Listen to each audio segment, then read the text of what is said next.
Free agency is approaching. We have a little over 2 weeks. We have 15 days before the start of free agency. The tampering period begins on the 11th of March, and the free agency, the franchise tag is happening right now. The only person right now to be franchise tagged is T. Higgins with the Cincinnati Bengals. Just a pipe dream long time ago that I wanted potentially for the Detroit Lions, man. That would have been something.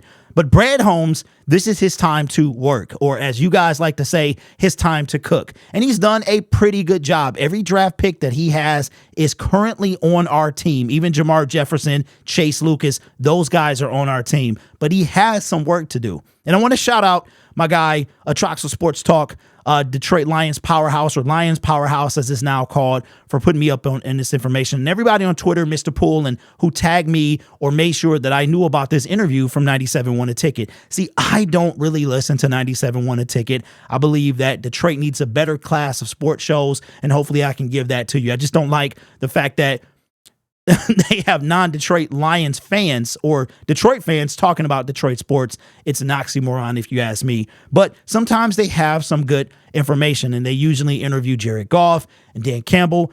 And now it's Brad Holmes' times to shine. And we are kind of considering or wondering, what is he going to do in free agency? The most money he's had since he's been Detroit Lions general manager. And he has the opportunity to do something. And what will it do? Will it be? Will it be Danielle Hunter? Will it be a big name? Will it be several smaller names? What will it be? Well, here's what Brad Holmes had to say on what used to be called Stoney and Jensen. It's now called something else. Stoney is now doing something else. He's not going to be on the show anymore. And here's what Holmes had to say about free agency. Let's check it out. And we heard your exit interview in regards to free agency and your concept of draft, develop, and extend. But now that we all have seen, and maybe you guys had a heads up on this in terms of how much the salary cap went up, does that change your philosophy? I don't know if does it change how you approach this year's free agency, knowing that you, along with everybody else, is going to have a few more dollars available? Yeah, I'd say, I think the best way to say it is that you have to keep it in perspective, and you have to keep it in mind. And does it open up a possibility of, you may be able to do something that you did not think you were going to be able to do beforehand? So when you're budgeting in advance for free agency, and especially when you're looking past, you probably have a good decision on what you want to do internally with your own players in terms of re-signs and extensions and all that kind of stuff. But when you look externally, which I think that's where you got to be the most careful when you go externally, is you might want to open up and you want to externally say, we get another depth player here on an external ad, or do you want to just say, well, we had these handful of players that we were looking to add from an external standpoint. Now that we have this much more available, then maybe we can get, a bigger fish. So it's a lot of different ways you can slice it, but you just got to be mindful of it, keep it in perspective, and but I don't think you just scrap your plans, though. Well, one thing Brad Holmes has always done, he's always been an enigma. This guy is great at what he does. Some people just inherently can't not tell the truth. And you have to be some level of deceptive when it comes to when you're in the NFL, from play calling to how you're going to draft and who you're going to take. So what I heard there was, we don't know what this guy's going to do, but it does sound like that he's not going to take a big name free agent. We kind of knew that. And I said that this was going to be a definitive free agency period for Brad Holmes. He is looking to probably add more pieces, more than one. And this next point that he's going to talk about is probably clarification as to how he's going to approach the free agency period. Here's what Brad Holmes had to say about how he's going to approach free agency when it comes to a big name. Well, I mean, with cap space, it goes up for everybody, but you guys are among the teams with the most space. So, and you were talking to the fans at your last press conference, and maybe clarify, are you guys targeting some of the bigger fish? Doesn't mean you're going to get them, but is that the plan, given the cap space, to target some of the bigger fish? Yeah, that's very relative in terms of what is a bigger fish.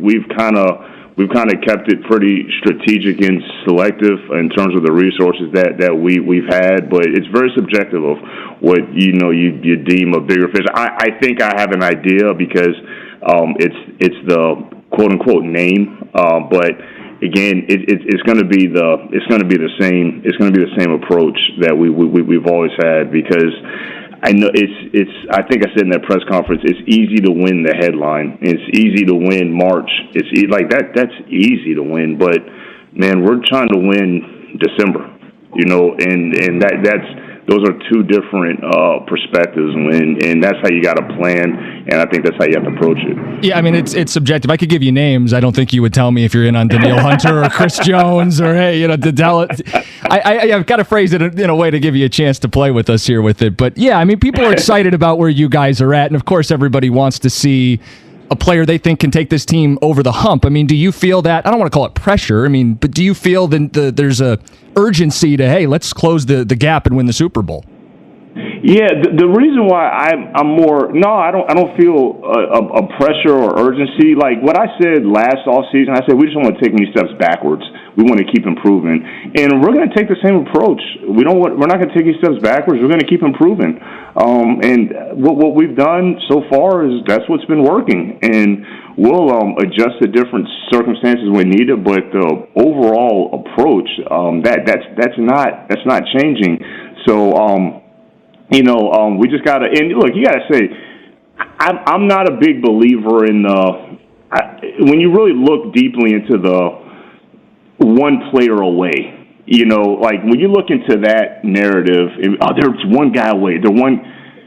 That's really not realistic, because what you're saying is that one player, you might sign that one player in March, and that one player looks good in black and white on a depth chart in March and April, and all through the summer. What if that one player is not available in October, in November, in December?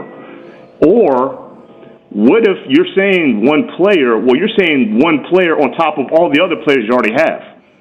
So what if that one player is available in October, in November, December, but all the other players are not? So that's why I think you got to be a little careful about we just got to take that one player. No, I don't really. I'm not a big believer in that. So there you have it. Brad Holmes, he said a lot without saying anything, right?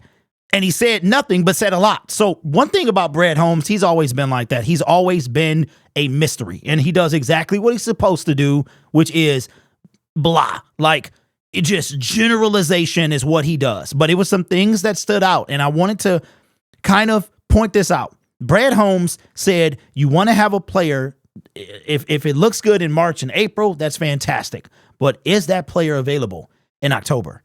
And I wonder if he was talking about C.J. Gardner-Johnson, if he was talking about Emmanuel Mosley, who Emmanuel went out in October, C.J. Gardner-Johnson went out in September. So you invest all your eggs into one basket and you break that basket. Or do you spread those eggs out into different baskets? So Brad Holmes was saying a ton without saying much, and we still don't know what he's going to do. But one thing that we do know is what he's done. And what he's done is not invested in a big name. Now, I'm not going to change. He said he felt no pressure, and that's good. Maybe he shouldn't feel pressure. But guess what? I'm going to still be on his head, because, of course, you should feel pressure. You are here you want to improve. There's one ultimate goal every year, is to win the Super Bowl, right?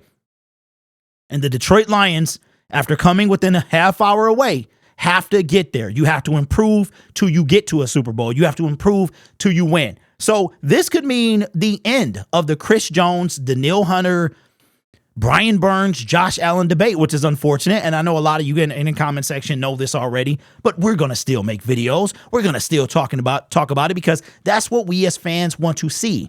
But at the same time, we also want our team to get better. And we've been part of those contracts that have been just a hot mess, the Trey Flowers, the putting our eggs in one basket. So all I'll say is this: Brad Holmes, you pass on to Danielle Hunter, that's fine.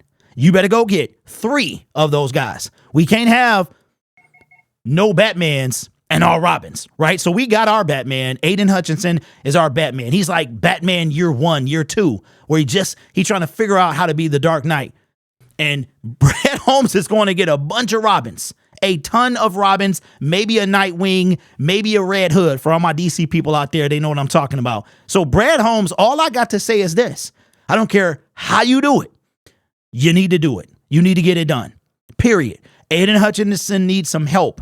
Okay, looks like we're not going to get a needle mover, but we got to get somebody. No Bruce Irvins, no Tyson Alualu, none of them guys, okay? We need to get, if you're not going to have a Batman or 2, you need a bunch of Robins. So we'll see what he does. Let me know in the comment section below how you feel about Brad Holmes and what he said. I will link the tweet to the whole segment in my description. Take a listen. We'll be talking about more stuff that he said in a different video as well. Before we get out of here, I want to say that we have done something that is quite impressive, and it's all because of you. This morning, I hit 19,800 subscribers, and right now we're sitting at 19,807, and we are on the home stretch. My goal is to be there within the next 3 or 4 days. Let's see if we can get there by March 1st. So if you haven't subscribed to the YouTube channel, consider doing that. And shout out to my 3 new members in the comment section. Let me see if I can shout these guys out real quick. Yes, shout out to Joe Baskin. Shout out to Golden FFC and what is that? Lag 78. Thank you guys. Appreciate you. All right. Now, I want to say thank you. My first 3 members, man. Fantastic. This channel is made possible by viewers just like you. So with that being said, leave your thoughts in the comments below. I got to go because I got to pick up my kid. I will see you guys in the next video. Take care of yourself and each other. And as always, go Lions.